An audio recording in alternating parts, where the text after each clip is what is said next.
عامله قهر عند الجميع، عندك سواد من الجميع يطلع سواده دلوقتي. ازاي ما ينفعش؟ ازاي نسامحهم؟ ازاي يدخلوا النادي الاهلي بعد ما سابوه؟ يا عم خلي عندك دم، خلي عندك دم. الناس بتكرمهم على اللي هم عملوه لمنتخب مصر.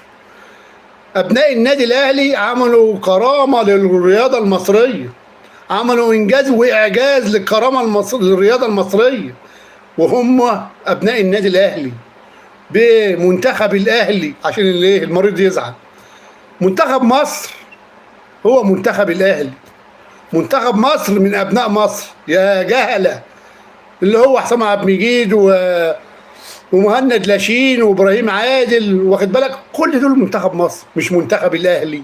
بس انا بمشي مع هواء الناس الجهله، يعني برد على الناس الفشله، برد على الناس اللي طالعه تولع تشعر النيران عشان الاهلي هيكرم التوأم. بيكرمهم بعد الانجاز والاعجاز، منصورين.